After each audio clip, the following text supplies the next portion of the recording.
to Just Read It, our brief but spectacular book reviews by Pacific Northwest writers on their take for the New York Times bestseller.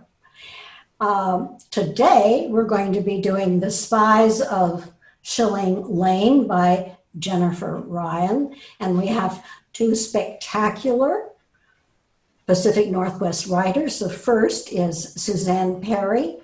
Suzanne, could you tell us a little bit about what you're up to, what your book, that you're working on a book, so give us a little bit of what it's about, give us the title for sure. Thank you, Caroline. Yeah, I would love to do that, and thank you for inviting me. So I have just recently completed my first novel. It's an historical novel called Lost Souls of Leningrad. It's set in the Soviet Union during World War II. I would characterize it as equal parts war epic, family saga, and love story. It's really the tale of a very talented woman, a widowed violinist, who has a very personal and very explosive secret. And she is, along with her teenage granddaughter, trapped in her hometown in Leningrad after the Nazis invade the Soviet Union in 1941, and then they encircle and blockade the city.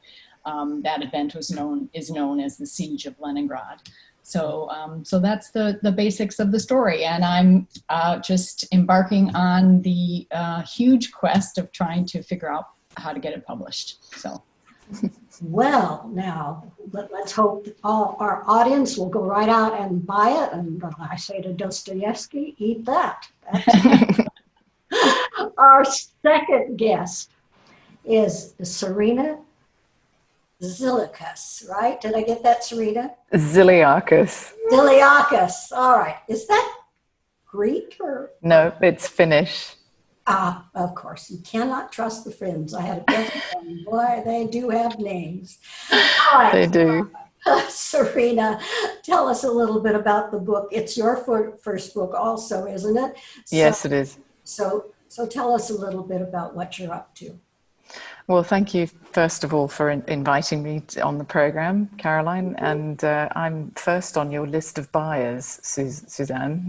That sounds fascinating. Very similar book. Mine's called Where Wild is Born, and it's loosely based on my grandmother, who lived a rollicking life and used to tell me all kinds of tales of her life between the two wars, first and second. And she started off in London in the First World War, and her father kidnapped her basically from her mother and took her all the way across the Pacific to New York, and then all the way across to Hollywood, where he was a silent movie maker. And she had a great life there, and she met people such as Valentino. And then the Depression came, and then they had to go and live in a cabin that he'd bought years before on a film shoot up by the Canadian border. And she ran booze for the mafia. Oh my gosh. And she eventually left and went back to England just before the Second World War. And it involves a love story with a young Native American boy. She finds him in England during World War II. Oh, isn't that lovely? Well, now, New York Times, are you listening? These are plots that could rival anything that's there right now. Frankly, yeah, might even rival today's book, which is The Spies of Shilling Lane by Jennifer Ryan. One of those, I don't know, I think what you guys would call it, cozy, rollicking mystery adventure, also set in World War II. I wonder, Suzanne, would you start us off by giving us a little thumbnail sketch of the plot and Mrs. Braithwaite and all her troubles? Certainly, I'd love to do that. So this story, I would say it's not your typical World War II historical fiction novel. I mean, it's set during a terrible, terrible episode in history, the Blitz, which is the bombing of Britain. London, especially, the city of London took the most damage, and this was a campaign that started roughly in September of 1940 and continued on until May of 1941. When we meet the protagonist, Mrs. Braithwaite, it's March of 1941. She's a matronly, middle-aged woman who lives in a small village, who's kind of been the queen bee of the town, I'd say. She's been the head of the women's voluntary service, and she cares very much about appearances and breeding and, her own definition of success.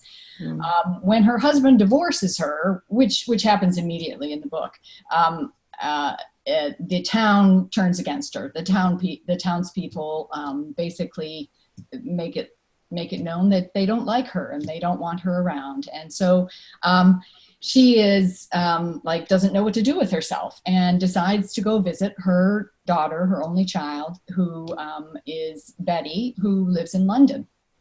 And she heads to London, and lo and behold, Betty is missing. She cannot find her. And so Mrs. Braithwaite sort of adopts Betty's landlord, Mr. Norris, and to help find Betty. And at that point, the book kind of devolves into, I'm laughing because I shouldn't be laughing. This is a very serious episode in history, right? But it does devolve into a bit of the Keystone Cops, Yes, like the bad guys and the good guys, and they're chasing each other and getting caught and escaping and chasing and getting caught again. And it's a lot of bumbling and it's a certain kind of entertainment, I'll say that, but it wasn't really what I was expecting because it's such an important, serious episode, and the topic as well. Betty is a spy for MI5, and I really, go ahead. Yeah, I was going to say I really found the plot not very convincing because it was not very realistic. I thought it depicted espionage and the existence of the fifth column in the UK and in Britain as it just was in such a light manner. It seemed unrealistic to me. So, well, perhaps Serena will have something to say on it, but in my experience of living in England for a while is that the British can take a very comic view of this period, and there have been several very successful television comedies based on this era. I mean, they were a hardy group who could laugh at this or find something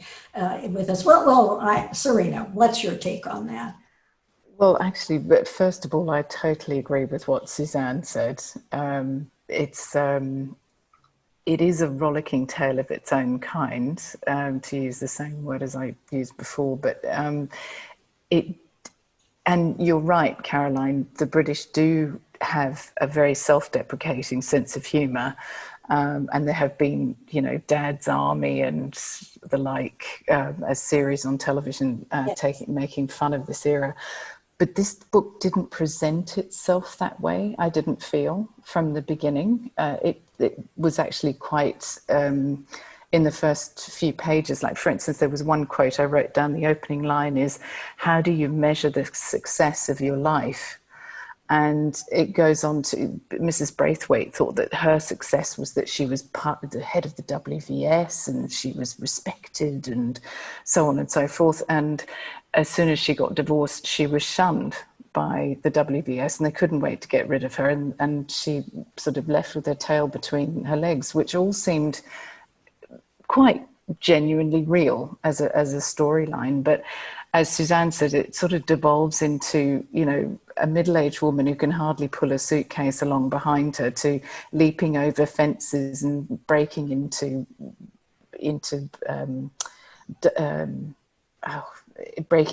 some house to free, without giving too much away, free a person who's locked up in there. And when you know, when she finally does find her daughter in very weird circumstances, she starts arguing with her instead of trying to help her, which is very bizarre. But, you know, having said that, I enjoyed the read. I enjoyed the fact that it had an older female character as the central figure. It had her daughter as a younger female character, as this kind of mysterious, she was missing and then she appears.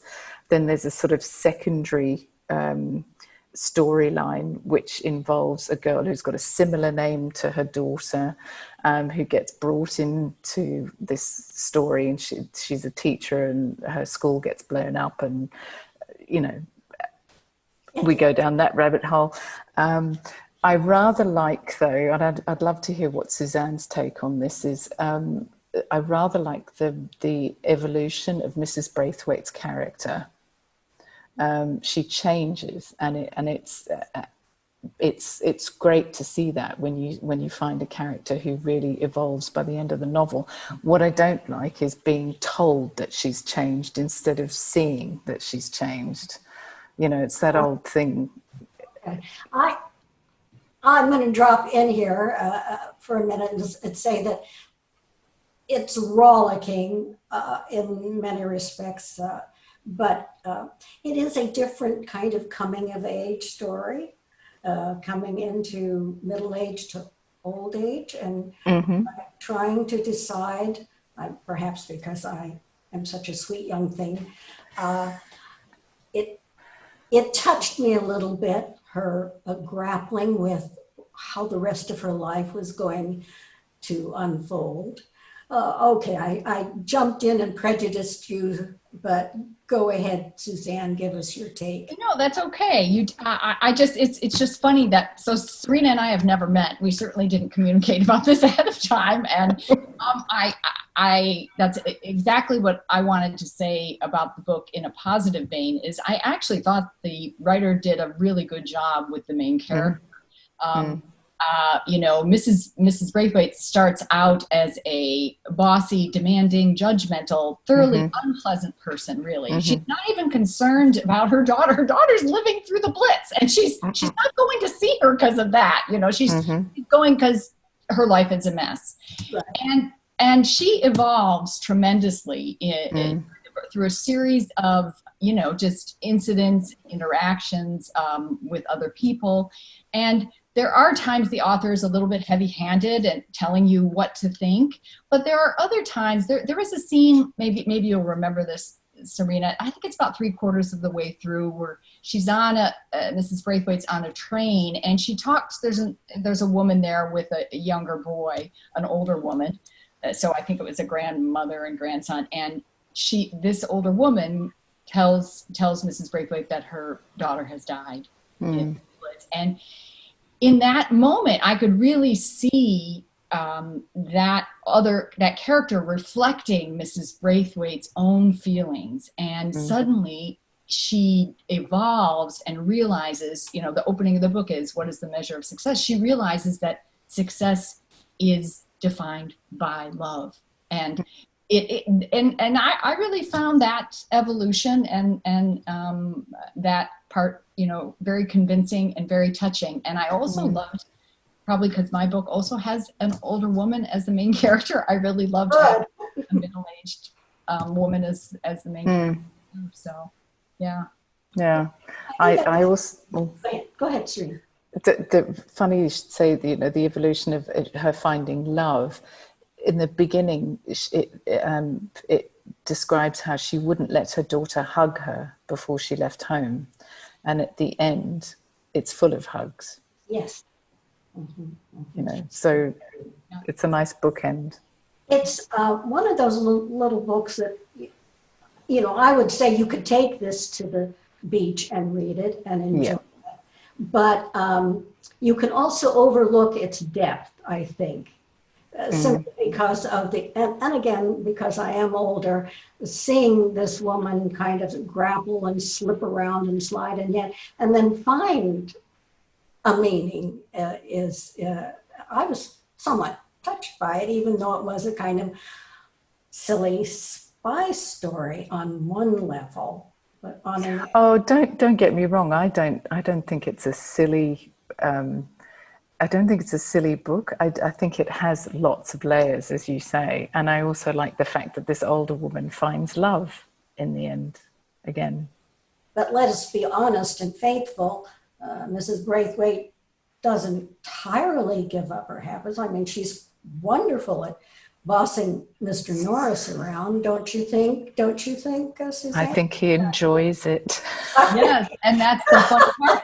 At first he hates it, and by the end he realized that he loves it. He, and that in fact that has been missing from his life as well. Mm-hmm.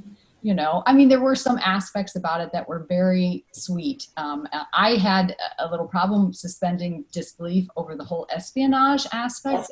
Yes. I did, but I could certainly see where, the author has a big fan base. So, I mean, there obviously are lots of people who really enjoy these kinds of cozy stories, as it were. And I can see that.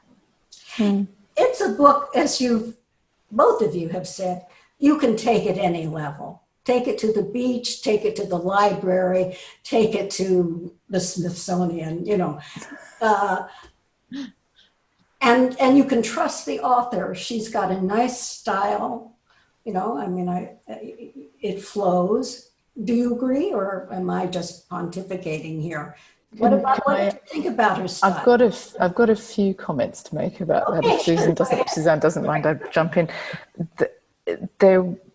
There were at times quite a few cliches that really jarred with me, because my mum was British and she had an aunt who was very similar to Mrs. Braithwaite's aunt. It made me laugh, actually, and it had a huge effect on my mother as well.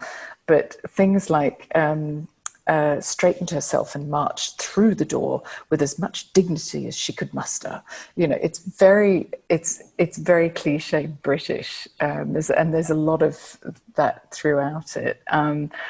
But what balances that out is she does have a tremendous knowledge of what happened during the Blitz, and the thugs that existed in London, which in fact became the gangs of 1960s London later on, only 15 years later, as it happens, 19 years later.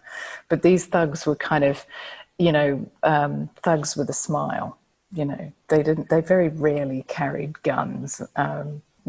They mostly went to knives, but they were thugs with a heart. Yeah, go ahead. Oh no, I was just going to say I actually really liked the thugs. Yeah, I did. I really, despite all the bumbling, they weren't quite as bumbling, it seemed, as the spies and the other groups. But I rather liked the thugs, and also felt that part was very fairly realistic. Her evocation of the East End is spot on, absolutely spot on. I'm glad to hear you say that, because all through the book, I kept saying, yeah. What about Clapham Common, with people growing their vegetables and, with their wares out and so forth? And, Clapham Common now, of course, is very upmarket, but it wasn't during the Second World War, for sure. I was in Clapham Common in the 1960s, and it wasn't upmarket either. Ladies, we have had so much fun here with a fun book. Now, at this point, I will ask each of you if you will recommend the book to our audience. Is it something that they should read? How about you, Suzanne? What's your recommendation? Well, I think if you are into cozies in general and you want something light, then I think it's an entertaining read. But if you are expecting more traditional historical fiction regarding dealing with a serious topic and such, I would not. I couldn't recommend it to my friends, for example, to my book group or something. Because they would be expecting something, something more substantial, I think. But I think there is a good audience out there for this, obviously, and it's very entertaining. So, All right, all right. You have a tough book club, apparently. I do. I do. Serena, what you, Yeah, I agree with Suzanne. I couldn't recommend it to my book club because they're all full of writers, so they'd probably have a few things to say about it. It's not meaty enough. I think if you were sitting on a plane and you had, you didn't want to watch the film, it's a good book. And then pass it to the passenger next. okay. I disagree with my two guests. I had a great time with it. I loved it. It touched my age perspective. It rekindled some loving memories of my time in London and Britain, and a period of time that you two can't brag up, but I was around. So I do recommend it, but I agree with my guests. It's not something that's going to open your eyes, your heart a little bit. Now, thank you so much for being guests. But before we go, I want you to say very carefully your title of your book and are you finished, and what stage are you? So I really want to run out and buy both of these books already. Start, Suzanne. Yeah, so once again, I am finished. I'm recently finished and in now pursuing publication. And the title is Lost Souls of Leningrad. The title alone is fantastic. Okay, Serena. So I'm halfway through my book, and it's called Where Wild is Born. And hopefully it'll be finished next year. Excellent. And I love both titles. So audience, remember the titles. We'll give you a little nudge when they get published. And come back with us. Come back and see us next time. We publish about every 2 months, but you can always subscribe. I mean, where are you going to have a better book club than what we just enjoyed here? So come back to Just Read It next time. And I want to thank Suzanne Perry and Serena Zilliacus. the Finnish one. Thank you very much, ladies and gentlemen. See you next time.